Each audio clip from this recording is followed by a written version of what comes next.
It's around 1:30 a.m. in a dormitory at the University of New Mexico, where one room has just become a crime scene after a shooter fired multiple rounds, killing a 14-year-old boy and injuring another. Are they just going next door to each other?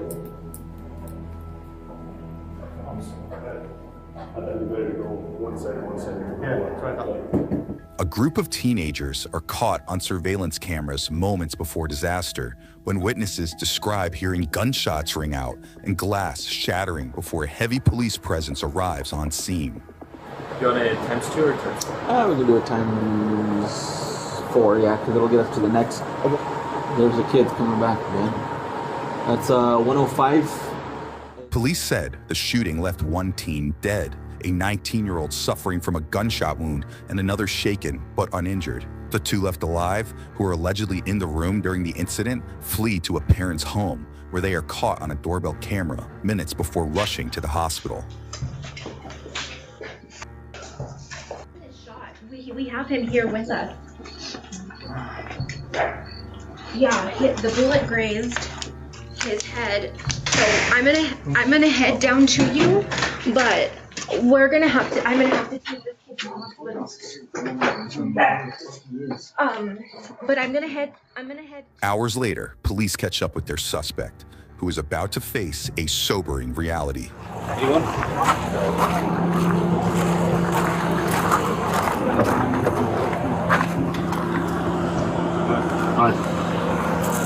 Police identify the suspect, seen here, as 18-year-old John Fuentes, who was the subject of a manhunt after he said he retreated to a family member's home following the shooting.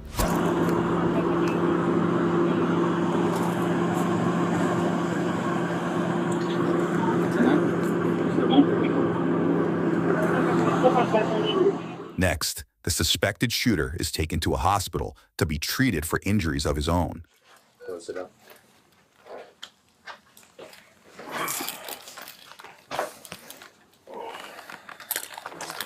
Stay with my jacket. What's up? No, not necessarily. We'll talk about it.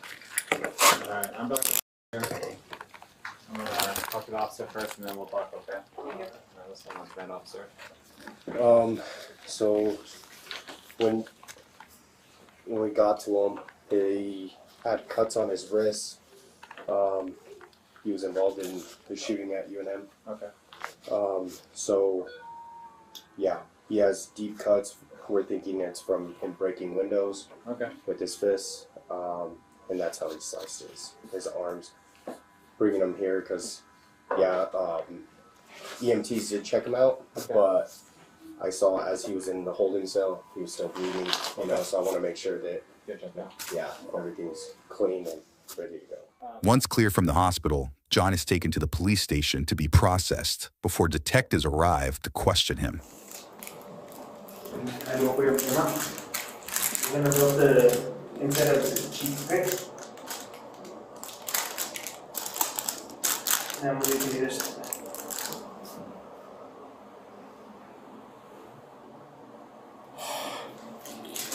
Next time, just do it.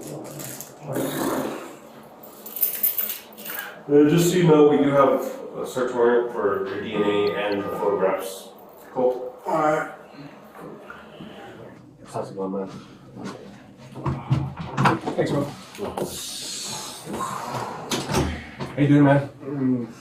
Decent, and you? Yeah. I'm Agent Donis with the New Mexico State Police Investigations Bureau. Double Chronicle State Police. Your name is John Fuentes, correct? Yeah. Okay. So we're just here to talk with you about what happened, just to get your version. Right. We don't want other people speaking on your behalf. What brought you to UNM? Usually I just go hang out at the dorm, and we just hang out, watch movie, or not movie, but like play his PlayStation or whatever, and smoke like marijuana, nicotine, like what everybody does. And then I remember he wanted me to come because this is gonna be his last like semester or last year, like couple days, and he's like, let's take, what is it, acid tabs, and then I don't know, I was keep telling him nah. Like he wanted to take it with some cocaine, and I remember I pull up, and he had his gun with him, and then I remember came by and brought more cocaine so we could try it. And at the time, I remember I took like me and took like a I think of what is it, acid, and then I remember Dad peer pressure me, take another line, and I remember to the point where I couldn't even think. I remember I just remember blacking out, and then I remember I just wake up like I'm on top of a roof. I'm like calling my brother. I'm like, what just happened? He's like, where you at? And I'm like stuttering. I was like losing my mind. You heard that right. John says he, quote, blacked out after a night of heavy drug use and drinking before continuing to recount his nightmare scenario. I don't even know what happened. That's whenever I went to the parking lot and I was trying to look for help. And that's whenever I found some people. And I was like, hey, can you guys help me? I was like, here, I don't care about the gun. I was like, here. I threw it on the floor. I was like, send help. I was like, I'm bleeding. Please, I don't know what's going on. And then they just like drove off. They're like, what the hell? But I don't blame them. But yeah, I remember just after. Yes, please. Sorry to interrupt. Go ahead. Yeah. And then I remember just completely blacking out. And then I remember whenever I was on top of the roof, I just remember I had this Glock 19 on me. And I was just like, out of it. I didn't even know where the heck I was at. And that's whenever I was like calling. I didn't even know where I was at. Like I was like, I remember I kept calling my dad. I was like, I think I got laced or something. I was like, I'm on top of a roof on UNM. I was like, I think I just shot 2 people. I'm like, I'm losing my mind. I remember I was just running to like the UNM. I remember it was just a bunch of UNM cops outside. I was running. And I remember I went like this. I was just like, help. I'm bleeding. I don't know what's going on. I'm like, I can't control. And then I remember just seeing, I didn't even know it was just my uncle's truck right there. I didn't even know if it was him.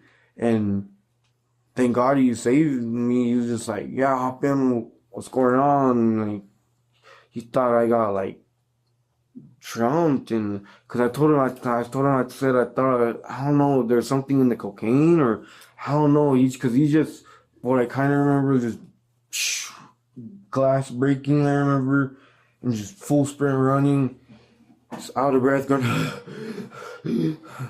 just like, yeah, like an animal. I don't.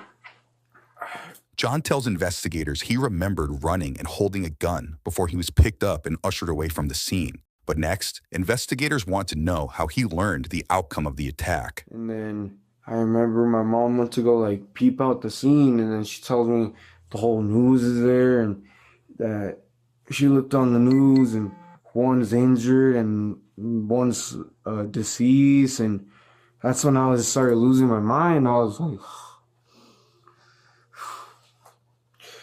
couldn't believe what I did.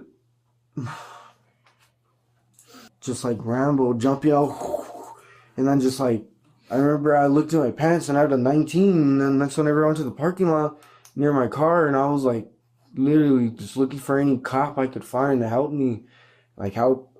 And then that's whenever I ran into those people, and I was like, help. And then they were like, I pulled out the Glock and I literally threw it in front of me. I was like, please help. And then they were like, they just drove off, yeah. But that's literally all I remember. And But I remember just looking around like, what the actual hell? What did I take? I kept telling my dad, I think I got laced. I think I got laced. UNM, come out. I don't even know. I was like, I don't even know. And then I have an interlock, so, and then we were also drinking too, so I was like, I can't even drive. I don't know what to do. I was going insane. I completely like felt like it was frying my brain, and I didn't even remember like, it was probably the worst experience I ever had. Oh, that sounds rough. And then at some point, I completely lost the Glock. I literally like blacked out. I don't know what was going on, but yeah, I don't remember where the hell any of my went. I remember I ran up to my uncle with just my underwear on, and he was like, "What the hell happened to you?" And I told him, I think I got laced or something. I completely blacked out. I don't know what the hell that fool had in there. And then, yeah, I don't even know. That's what bugs the hell out of me. I literally just freaking, it was like the worst thing ever. As John continues recounting his version of events, detectives notice one important part missing and dig in to find out what exactly happened inside the dorm room. So like kind of like go through like the events of like you guys hanging out. Like did you guys just start, doing cocaine and acid like right away, or were you guys just hanging Pretty out? much, because it was already late, and then he had work in the morning. So I was like, well, we can hang out now and get it over with now, because he had like work, and then, what is it? I told him I don't want to be all tweaked out whenever I have to go. One of my family members was gonna bring like, she's a couponer. She's gonna bring all kinds of clothes and soap and oil. It's just to help us out. And I remember I told him, well, I'd rather just do it on the day whenever. So like the night we do it, I don't want to be going and hanging around with my family the morning, you know what I mean, the next morning. So I told him, oh, let's just do it now. Let's just go now. That he just had work in the morning. He was like, yeah. So you guys like you got there and then you started doing cocaine and acid? Yeah, I mean, him popped like a tab and a half.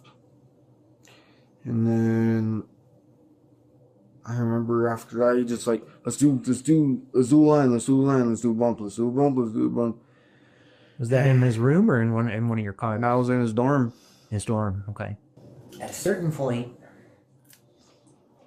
were people like getting on each other's cases, or did somebody start becoming obnoxious or start a fight, or like what do you remember in there, man? What happened? I mean, we kind of heard some things from some other folks, but we really want to hear your take on it. Somewhat of a iron. I just remember it was going so quick. We could have been arguing. I don't really remember crap, but I just remember somewhat of me holding his pistol, like looking at it off the acid, like all just tripping out on it, and then just like just I remember, I don't even remember what the happened. I remember it was just like a movie. And then that's whenever I was just running around like an insane person around the campus trying to find help. You remember how you left the room? They left the room? Whoever left? I don't remember. What led you to believe that you may have shot two people? Because I was just full of blood, and I remember the Glock, before I was messing with it, I remember it had bullets, and then I remember I took out the clip and it was empty.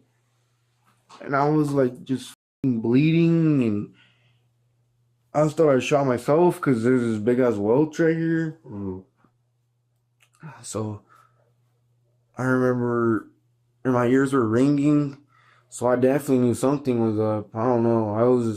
My mind was running a million miles per second.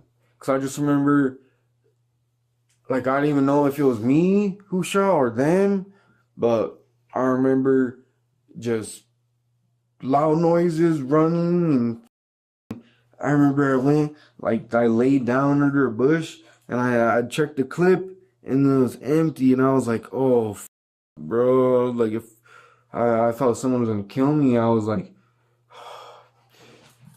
that's whenever I think I climbed on top of the roof, and I remember I was like straight going insane. I was like knocking on the windows. I was like, somebody please help, somebody please help me, help me, help me. And then I was keep getting paranoid that like someone was gonna like, I was gonna knock on a window and someone was just gonna blast me or something like that. That's whenever I was like, I was losing my mind. That's whenever I just said, I remember I just took off my pants and I remember I hopped in the water fountain out there, like a stream, or I don't know what the hell it was. And I remember I was washing off my cuts, getting a drink of water, and I was soaked. I was freezing. That's whenever I was on top of the roof, and then I remember I took off my socks, I threw them, because they're soaked, they're all getting all muddy, and I took off my pants, I threw them too, and then just full sprint, I remember at that, once I took off that, I remember I was like, I need help. So I started full sprinting. That's whenever it was literally like, police at UNM. And I walk out and I'm like, please, so somebody. And I remember I started. You saw the officers or cars? I just saw cars, officer cars. So I was expecting there to be police there. I was like, I need help. I don't know what the going on. I feel like someone's gonna kill me. I was like, and then that's whenever I just ran it. It was like perfect timing. It was like, what the? But I don't know. It was just like, it happened so quick. Shit was crazy. I don't know. That was the most insane day of my life. Now, detectives ask John again whether there was an altercation in the dorm room before revealing who was killed in the incident.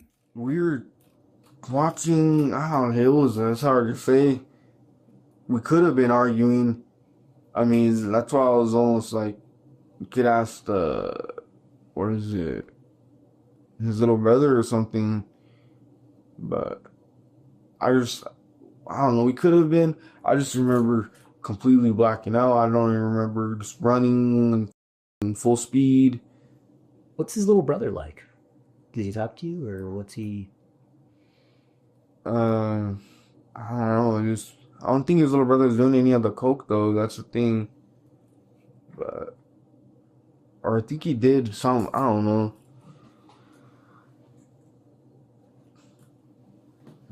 Was he into the guns the way you were?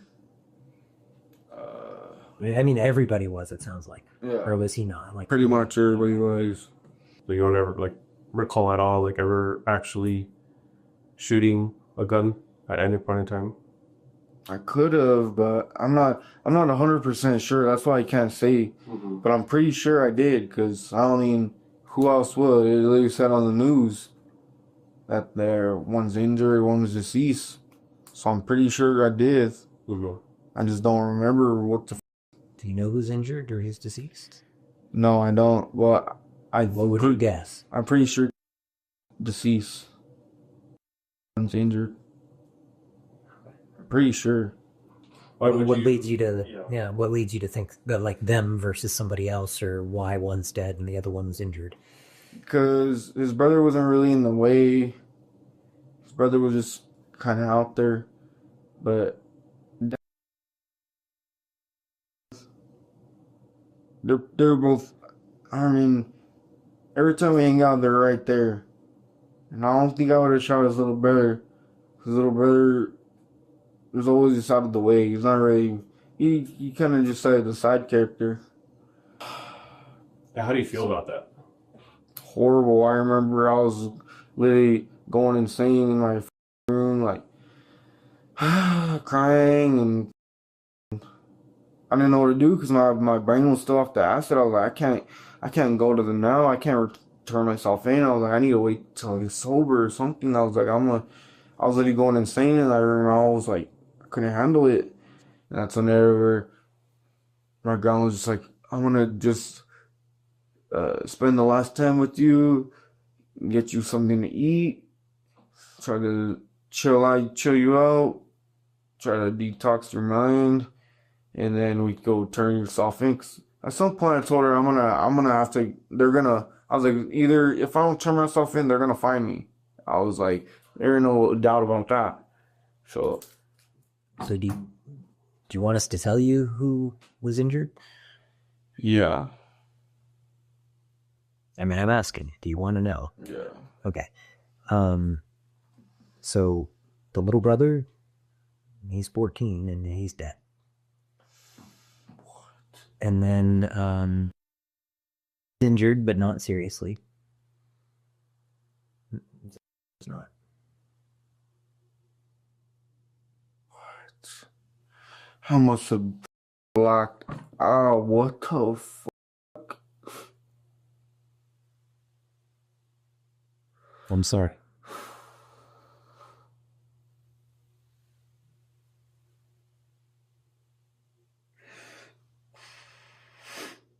Online records show John is facing charges of second-degree murder, aggravated battery, aggravated assault, and tampering with evidence. 2 other teens are also reportedly facing charges connected to the deadly incident, including 19-year-olds Zion Miera and Daniel Archuleta, who both face charges of tampering with evidence, drug possession, and contributing to the delinquency of a minor. At last check, all 3 have pleaded not guilty to their charges. John is expected back in court this winter.